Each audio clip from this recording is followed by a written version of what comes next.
방금 읽은 말씀은 2024년 2월 9일 금요일 매일 성경 큐티 말씀이었습니다. 하나님의 나라는 하나님의 구속과 마찬가지로 성경 전체를 관통하는 아주 중요한 주제 중에 하나입니다.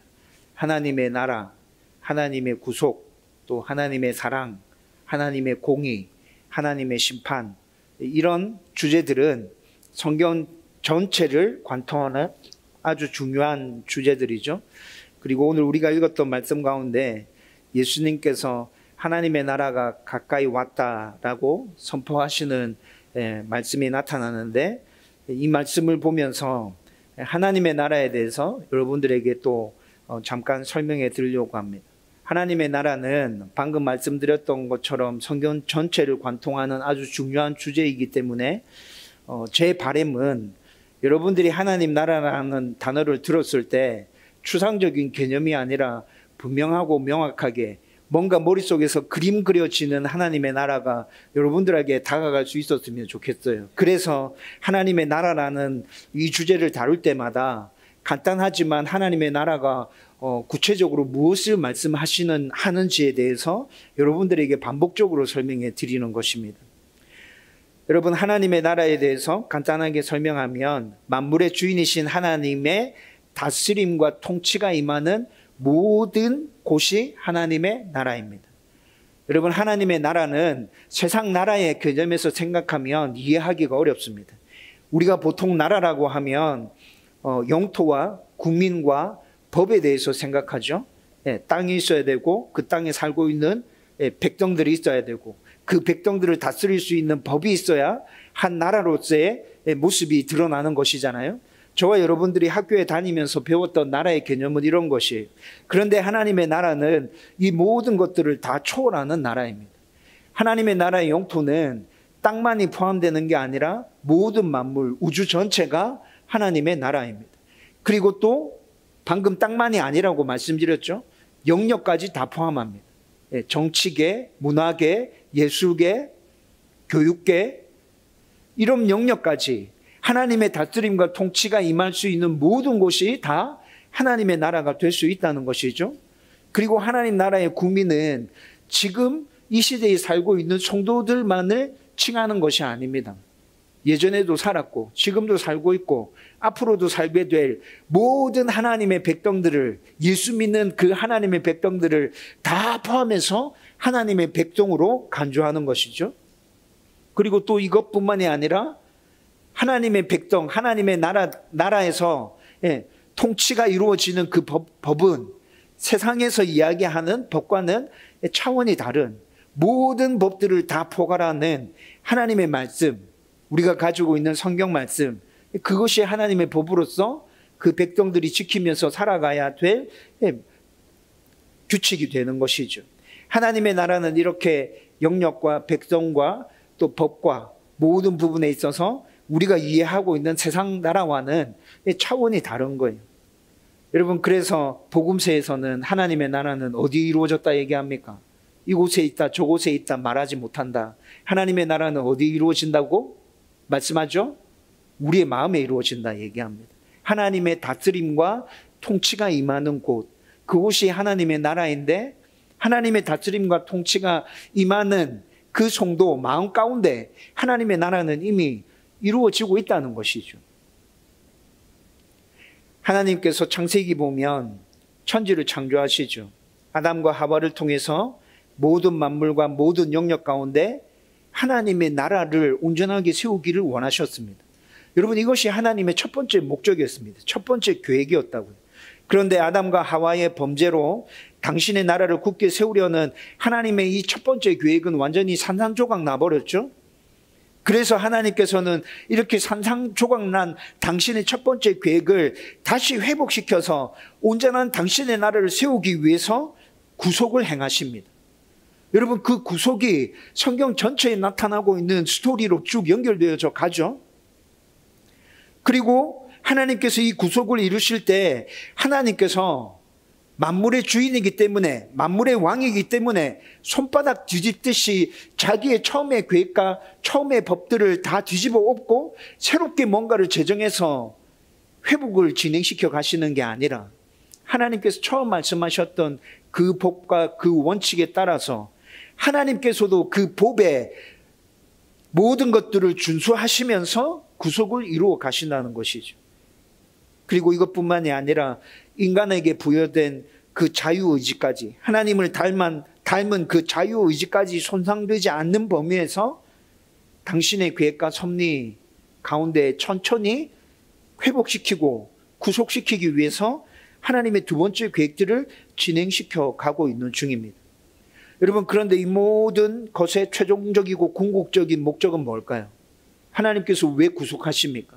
하나님께서 왜 당신이 말씀하셨던 그 처음의 법, 그 다음에 인간의 자유의지까지 손상시키지 않으면서 왜 이렇게 회복과 구속을 진행시켜 가시는 거죠? 당신의 나라를 온전하게 세우기 위해서. 하나님의 다스림과 통치가 모든 만물과 모든 영역들 가운데 온전하게 행해지는, 실행되는 그 하나님의 나라, 그 하나님의 나라를 온전하게 세우기 위해서 하나님께서 지금 그 모든 계획들을 세심하게, 세밀하게 하나하나 진행시켜 가고 계시는 중에, 여러분, 이 세상에 살고 있는 모든 성도들은 구원받고 난 이후에도 열심히 이 땅에서 살아가죠. 하나님의 나라를 세우기 위하여. 그렇게 이 땅에서 열심히 하나님께서 맡기신 그 사명에 충성하면서 살아가다가 이 땅에서 죽으면 하나님의 나라라고 불리는 천국으로 우리는 가게 됩니다. 그런데 그 천국은 아직 완전한 하나님의 나라가 아닙니다. 완전한 하나님의 나라는 언제 세워지는 거예요? 예수님이 재림에서 마지막 심판하시고 난 후에 완전하고 완벽한 하나님의 나라가 우리 가운데 굳게 세워지는 것입니다. 저와 여러분들은 마지막 심판이 있고 난 이후에 그 완전한 하나님의 나라 가운데 들어가서 하나님과 함께 영원토록 왕노릇하면서 살아가게 될 것입니다. 여러분, 오늘 말씀은 예수님이 복음을 선포하기 시작하면서 첫 번째 메시지로 무엇을 선포하고 있어요? 하나님의 나라를 선포하고 있어요. 하나님의 나라가 가까이 왔다. 여러분, 예수님의 첫 번째 메시지입니다. 공생애를 시작하시는 예수님의 첫 번째 메시지가 하나님의 나라 도래입니다. 그리고 성도가 이 땅에서 하나님 나라를 굳건하게 세우기 위해서 어떻게 해야 하는지에 대해서도 오늘 우리가 읽었던 말씀 가운데 나타나 있습니다. 여러분, 이 말씀을 통해서 우리도 하나님이 부르시는 날까지 각자의 삶에서 우리가 세워가야 될 그 하나님의 나라를 온전하게 세울 수 있었으면 좋겠습니다. 여러분, 이 땅에서 우리가 세우는 그 하나님의 나라는 완벽한 하나님의 나라는 아닐 겁니다. 그렇지만 그 하나님의 나라를 최선을 다해서 세워갔다면 하나님 앞에 섰을 때 하나님께서 분명히 우리를 칭찬해 주실 겁니다. 착하고 충성된 종이다. 너 최선을 다해서 살았고 내가 너에게 부여한 사명을 너는 온전하게 이루었다. 저와 여러분들이 이 칭찬을 받을 수 있기를 주님의 이름으로 축원드립니다. 여러분, 오늘 본문 15절은 하나님의 때가 되어서 그의 나라가 가까이 왔으니 회개하고 복음을 믿어라 라고 예수님께서 첫 번째 메시지를 전파하고 있습니다. 여러분, 그런데 15절 말씀을 원문으로 살펴보면 원문에 드러난 표현은 문법상의 모순으로 오해를 불러일으킬 소지가 있습니다. 여러분, 15절 말씀에 보면 때가 찼고 이르시되 때가 찼고 이렇게 얘기하고 있죠. 여기서 때가 찼고 이 말을 헬라어로 살펴보면 하나님의 통치가 성취되었다라는 의미를 담고 있는 단어가 쓰여졌습니다. 하나님의 통치가 성취되었다. 하나님의 통치가 성취되었다는 것은 하나님의 통치가 지금 완전하고 완벽하게 이루어지고 있다는 겁니다. 하나님의 통치가 완전하고 완벽하게 이루어지고 있어. 이 표현을 지금 한글 성경에는 때가 찼고 라는 말로 표현하고 있다는 것이죠. 여러분, 앞부분에 우리가 읽진 않았는데 12절과 13절 말씀을 보면 예수님은 광야에서 40일 동안 금식 기도하셨습니다. 그리고 난 다음에 사탄에게 시험을 받으셨죠. 그 시험을 완벽하게 다 이기셨습니다. 그리고 난 다음에 공생애가 시작되죠. 공생애 사역을 시작하면서 방금 말씀드렸던 것처럼 첫 번째 메시지로 하나님 나라 도래에 대해서 지금 말씀하고 계십니다. 여러분들의 상상력과 생각을 동원해서 15절 말씀을 한번 해석해 보십시오. 때가 찼고 라는 이 말이 담고 있는 하나님의 통치가 완전하고 완벽하게 이루어지고 있다. 이 말은 예수님께서 지금 사역을 이제 본격적으로 시작하실 거잖아요. 예수님께서 사역을 본격적으로 시작하시는데 그 예수님을 통해서 하나님의 나라가, 하나님의 말씀이 온전하게 이 땅 가운데 성취되어 지는구나. 여러분 15절 말씀을 이렇게 해석할 수 있다는 것이죠. 그래서 때가 찼고 하나님의 나라가, 하나님의 통치가 완전하게 임했다, 성취되고 있다라고 지금 헬라에서는 그렇게 얘기하고 있구나. 여러분 제가 이렇게 해석하고 이렇게 설명드린 부분들에 대해서 이상한 게 없죠? 이상한 게 없어요. 학자들도 이렇게 생각하고 있어요. 여러분 그런데 뒤에 이어지는 15절 뒷부분의 말씀들을 쭉 살펴보면 뭔가 모순이 있는 것처럼 느껴집니다. 여러분 이어지는 하나님의 나라가 가까이 왔으니 라는 말에서 왔으니 라는 이 동사, 여러분 이 동사를 헬라어로 살펴보면 진행형 동사가 사용되어졌습니다. 진행형. 여러분 진행형이 뭐죠? 진행형은 점점 이루어 가는 거죠. 점점 이루어 간다는 의미를 담은 진행형 동사가 사용되어졌다는 거예요. 앞으로 하나님의 나라가 계속해서 굳건하게 세워져 갈 것이라는 의미가 담겨져 있습니다. 여러분 그러면 15절 전체를 해석해 보면 앞에 때가 찼고 여기서 말하고 있는 것과 뒤에 왓슨에서 드러내고 있는 의미가 뭔가 충돌되고 있다는 느낌이 들지 않으세요? 드러나는 모습만 보면 모순인 것 같습니다. 때가 찼고는 완전한 하나님의 통치로 완성의 의미를 담고 있죠. 완전하게 하나님의 다스림과 통치가 이루어지고 있다. 그런데 왓슨이라는 이 단어의 의미는 앞으로 하나님의 나라가 굳게 세워질 것이다 라는 미완성의 의미를 담고 있다고요. 여러분 15절 말씀을 원문을 놓고 문법상으로 해석하면 이렇게 됩니다. 뭔가 이상하죠? 여러분 그런데 여기 아주 중요한 의미가 담겨져 있습니다. 성경에서 말씀하는 하나님의 나라와 관련해서 아주 중요한 개념이 이 15절의 말씀 안에 담겨져 있다고요. 하나님이 회복하려는 당신의 나라는 예수님을 통해서 이미 시작되었지만 아직 완성되지는 않았다는 의미가 15절 말씀 안에 들어있습니다. 여러분 이것을 신학적으로 already but not yet 이라 표현합니다. 이미 시작되었으나 아직 완성은 아니다. 여러분 이 표현을 누가 썼냐면 오스카 쿨만이라는 신학자가 있습니다. 오스카 쿨만이라는 신학자가 있는데 이 신학자가 그리스도와 시간이라는 책을 썼어요. 그 책에 하나님의 나라를 시간의 관점에서 설명하는 부분이 있는데 그 부분에서 오스카 쿨만이 이 표현을 사용했습니다.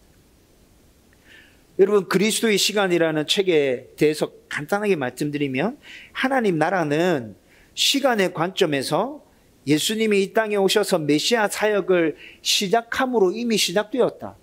하나님의 나라는 예수님께서 이 땅에 오셔서 메시아 사역을 시작할 때 이미 시작되었어. 여러분 이렇게 얘기하고 있어요. 여러분 이것은 지금까지 들어왔던 하나님의 나라에 대한 것과 일치하죠? 다르지 않아요. 예수님의 메시아 사역으로 시작된 하나님의 나라의 회복은 완전하고 완벽한 하나님의 나라의 회복입니다. 예수님께서 회복시켜가는 그 하나님의 나라는 하다가 실수를 범해서 좌절되고 찌그러지고 어그러지고 그래서 다시 시작해야 되고 이런 하나님의 나라가 아니라는 거예요. 예수님께서 회복시켜가는 하나님의 나라는 처음부터 끝까지 다 완전하고 완벽하게 하나씩 하나님의 나라를 회복시켜 간다는 것이죠. 그러나 예수님의 메시아 사역의 시작이 하나님의 나라의 완성은 아닙니다. 그 완성은 언제냐? 예수님께서 다시 재림하는 그때가 하나님 나라의 완성이라는 것이죠. 여러분 왜 하나님 나라의 완성이 시작과 완성의 때가 왜 이렇게 차이가 날까요? 하나님은 전지전능하시다며요. 하나님이 전지전능하시면 시작과 동시에 끝마칠 수 있는 거 아니에요? 여러분 이런 생각이 들잖아요. 그렇죠? 여러분, 그런데 시작과 완성은 한참 시간이 걸립니다. 왜 이렇습니까? 왜냐하면 하나님 나라의 회복에 여전히 죄성과 자유의지를 가진 성도들을 참여시키기 때문에 그렇습니다. 여러분, 하나님께서 하나님 나라, 당신의 나라를 세워가시는 그 일을 하나님께서 직접 행하시지 않는다고요. 하나님의 백성인 성도들을 통하여서 그들을 사용하셔서 하나님의 나라를 회복시켜 나가는데, 성도로 부름받은 저와 여러분들 안에 여전히 죄성이 남아있잖아요. 우리 안에 자유의지가 있잖아요. 그래서 하나님께서 말씀하셨음에도 불구하고 우리는 그 말씀에 온전히 순종하는 것이 아니라 내 생각과 내 뜻을 가지고 내 마음대로 선택하는 무엇인가가 있어요. 그래서 하나님 나라가 시작되었음에도 불구하고 이 나라의 온전한 성취까지는 인간들이 하는 일이라 너무 시간이 오래 걸리고 너무 많은 과정들을 거쳐가야 된다는 것이죠. 하나님께서는 당신의 나라를 회복시키고 온전히 세워가시는데 이 방법을 통해서 세워가시기로 결정하셨어요. 사탄의 영향력이 미치는 곳곳에 성도들이 하나님의 말씀에 순종하면서 그분의 나라를 세워갑니다. 우리는 실수하고 실패하고 좌절합니다. 그렇지만 하나님께서 그것까지 사용하셔서 당신의 나라를 회복시켜 가고 계신다고요. 따라서 하나님 나라의 현재성과 미래성이 already, but not yet 이라는 이 말 속에 다 담겨져 있습니다. 하나님 나라의 현재성은 뭡니까? 시작되었지만 아직 완성은 아니야. 미래성은 뭐죠? 예수님 다시 오시는 그날 완전하게 하나님 나라가 굳게 세워지게 될 거야. Already, but not yet이라는 이 말 안에 그 모든 의미가 다 포함되어 있다는 거예요. 그러므로 성도는 하나님 나라의 현재성과 미래성의 균형을 맞추면서 하나님의 나라를 자기의 삶 가운데서 최선을 다해서 확장시켜 가야 합니다. 실패할 겁니다. 좌절할 겁니다. 그런데 포기하지 마십시오. 낙심하지 마십시오. 다시 하나님의 말씀을 붙들고 일어나십시오. 하나님께서 여러분들을 통해서 당신의 나라를 세워가기를 원하십니다. 하나님께서 그렇게 하실 것입니다. 여러분, 하나님의 나라에 대한 이 중요한 개념을 15절 한 절에서 다 포함해서 지금 담고 있다는 거예요. 그리고 뒤에 이어지는 말씀들을 쭉 살펴보면 이 땅에서 하나님 나라를 계속 세워가야 하는 성도가 그러면 어떻게 하면서 하나님의 나라를 세워가야 하는지에 대해서도 말씀해 주고 있습니다. 첫 번째는 각자의 죄와 공동체의 죄를 회개해야 한다고 말씀합니다. 15절에 회개하고, 하나님의 나라가 가까이 왔으니 회개하고 라고 얘기하고 있죠. 여러분, 죄에 대한 철저한 깨달음과 반성과 회개가 없으면 우리는 복음을 받아들일 수 없습니다. 여러분, 죄에 대한 깨달음이 없이 복음을 받아들이는 사람 본 적이 있나요? 그런 사람 존재하지 않습니다. 여러분, 그리고 이 죄는 개인의 죄뿐만이 아니라 개인의 죄뿐만이 아니라 공동체의 죄까지 모두 다 포함하는 것입니다. 여러분, 매일 성경 지금 큐티하고 있나요? 7월호 큐티하고 있습니까? 예레미야서 말씀 큐티하고 있죠? 거기서 누구의 죄를 계속 지적합니까? 개인의 죄를 지적하나요? 이스라엘 공동체의 죄를 지적하고 있다고요. 여러분, 우리는 자기의 죄에 대해서는 어느 정도 반응을 하는 것 같아요. 성도들. 그런데 공동체의 죄에 대해서는 크게 신경을 쓰지 않는 것 같아요. 여러분, 그 공동체의 죄까지 나의 죄로 생각하고 우리는 철저하게 회개해야 합니다. 그리고 복음을 받아들이지 않으면, 그렇게 죄를 회개하고 복음을 받아들이지 않으면 하나님의 백성이 될 수 없죠. 복음을 받아들이지 않으면 하나님 백성 아닙니다.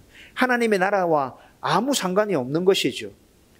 여러분, 여기서 또 우리가 하나 기억해야 할 것이 있는데, 성경에서 말하는 죄의 정의가 어떻게 되는지 우리는 그걸 분명히 알아야 합니다. 여러분, 종교 지도자들이 뭐라 얘기합니까? 신약 성경에서 니고데모가 뭐라 얘기하죠? 네?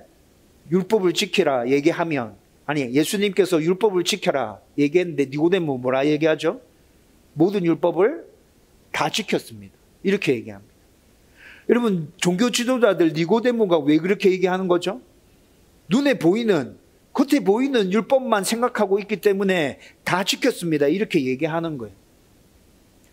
여러분, 지금 이 시대를 살아가고 있는 사람들 중에도 세상이 정해놓은 그 법의 기준에 따라서 법을 지키면서 살아간 것에 대해서 나는 아무런 죄가 없어요 라고 얘기하는 사람들 가끔씩 만나게 됩니다.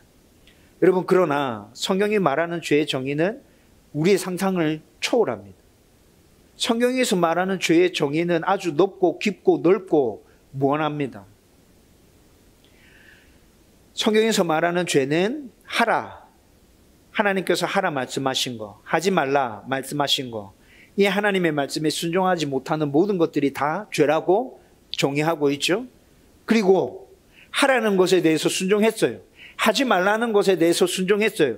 그런데 그 순종이 온전하고 완벽하지 못해도 죄라고 얘기합니다.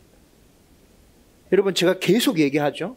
하나님은 전지전능하신 분. 하나님은 전지전능하신 분. 여러분, 하나님께서 하라 말씀하시는 그 하라는 완전하고 완벽한 하라를 말씀하시는 겁니다. 여러분, 우리가 하라라는 말씀에 순종했는데 하나님이 요구하시는 그 완전과 완벽에까지 이룰 수 있나요? 없죠. 하지 말라 말씀하시는 것도 똑같은 의미입니다. 여러분, 제가 자주 여러분들에게 말씀드리는 건데 아주 일부분만이라도 하나님이 어떤 분인지를 여러분들이 제대로 깨닫고 안다면 우리는 하나님을 경외할 수밖에 없습니다. 아주 일부분만이라도 그분을 제대로 안다면, 아주 일부분만이라도 하나님의 말씀의 의미를 제대로 이해하고 깨닫고 있다면 나는 죄가 없어요 라고 우리는 절대 말하지 못한다고요. 여러분, 이 죄를 오늘 뭐라 얘기하죠? 하나님의 나라를 이루고 싶어? 너희들이 하나님 나라를 굳게 세우는 성도이길 원해? 그러면 먼저 회개해야 돼. 회개하라고 얘기하십니다. 여러분, 이 죄를, 우리 안에 있는 이 모든 죄들을 회개할 때 하나님 어떻게 하신다 얘기합니까? 기억조차 않겠다. 동이 서에서 먼 것 같이 그 죄를 모두 다 옮겨놓겠다. 하나님께서 그렇게 말씀하시죠. 그리고 용서를 베푸시고, 그리고 우리를 품어주시고, 우리가 다시 새로운 삶을 살아갈 수 있도록 하나님께서 우리 가운데 은혜와 능력들, 필요한 모든 것들 다 공급해 주신다고 말씀해 주지 않습니까? 여러분, 회개하는 자가 누릴 수 있는 하나님의 은혜입니다. 여러분, 이것은 회개하지 않는 자는 100번 이야기해도 이해하지 못하는 것이죠. 진정으로 회개하고 이 하나님의 은혜를 받아 누리는 자만이 회개할 때 하나님께서 어떻게 나를 품어주시고 어떻게 나를 이해해 주시는지 우리는 가슴 깊이 그 은혜를 새길 수 있게 되는 것입니다. 하나님의 용서와 사랑, 저는 여러분들이 경험해 보고 그 경험을 바탕으로 해서 굳건한 믿음을 가지고 지속적으로 회개의 삶을 살아갈 수 있기를 주님의 이름으로 축원드립니다.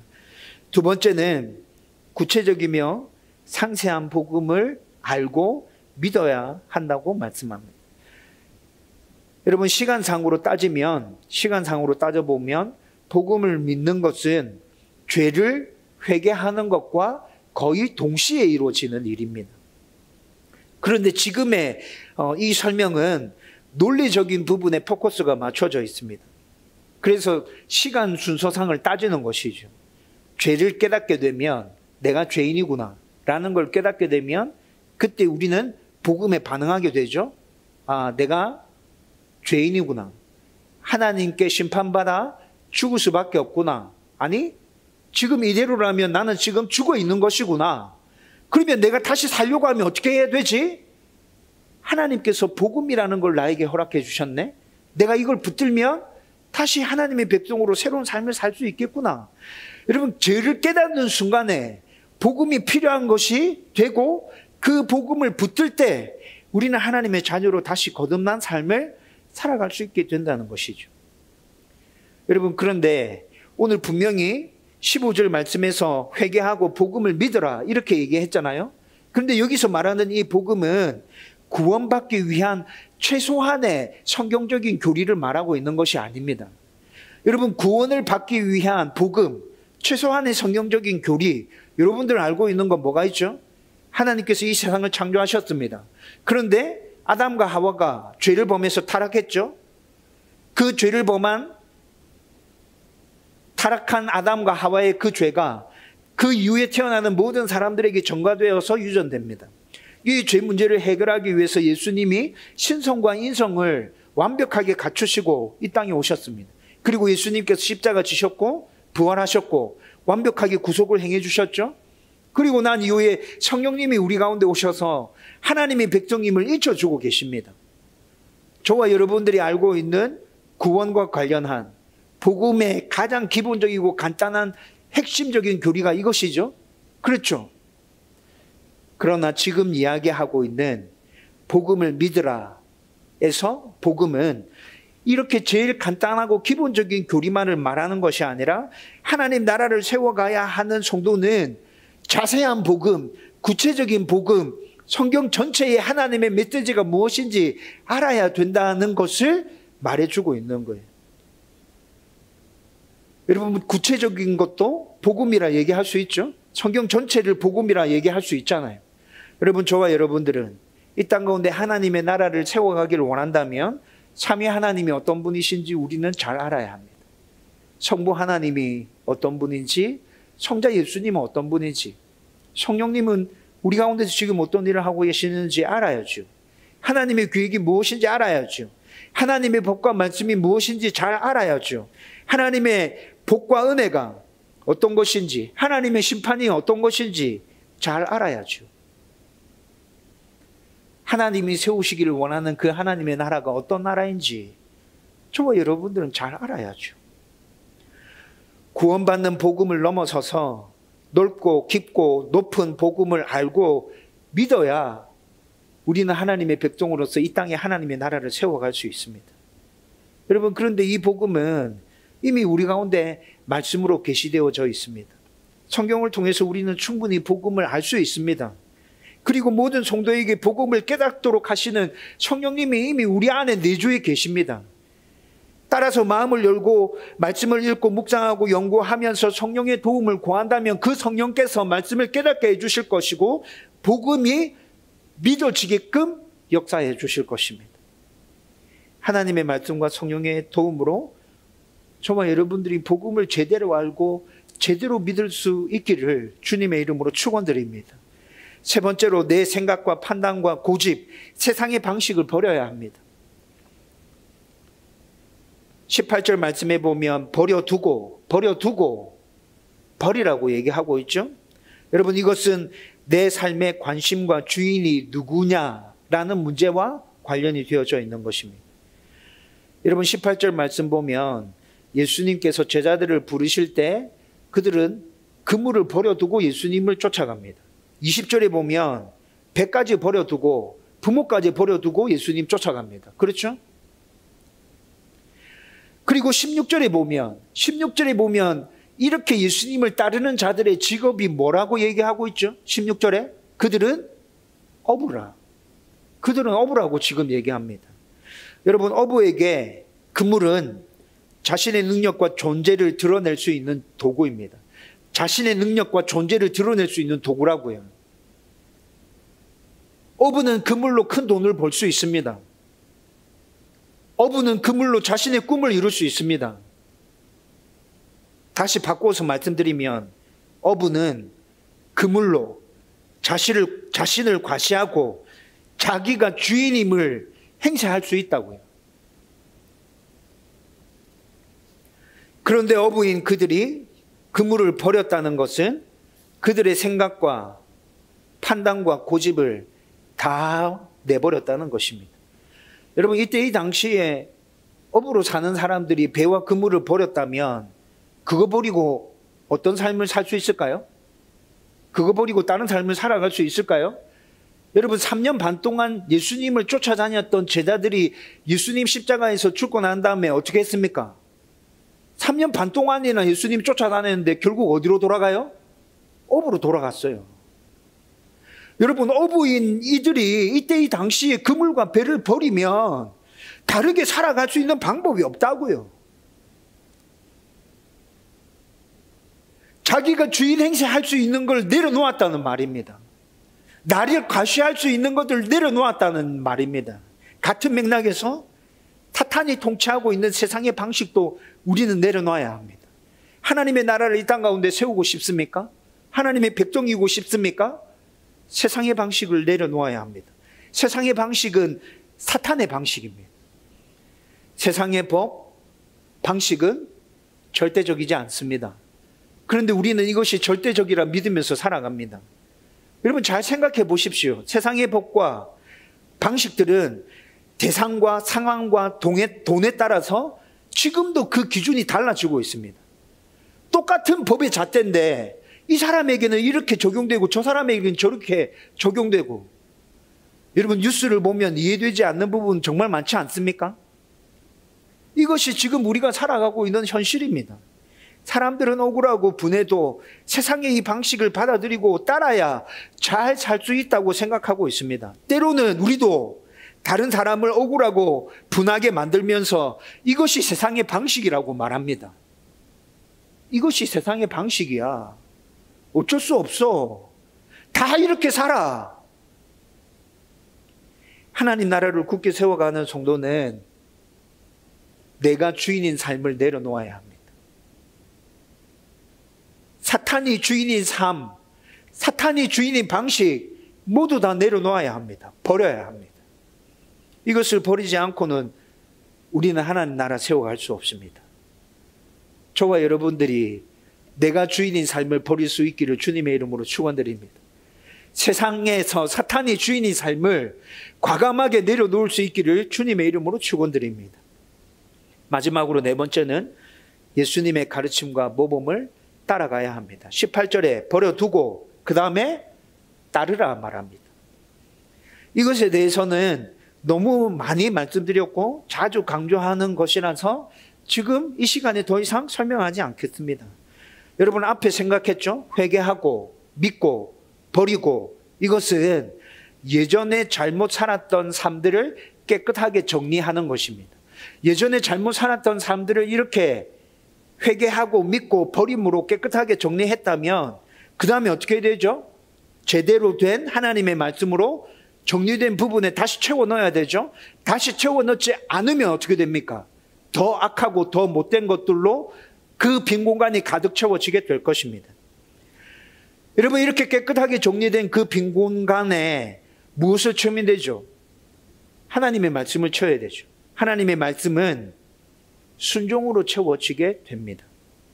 그리고 그 순종을 제일 잘 보여주신 분이 바로 예수님이십니다.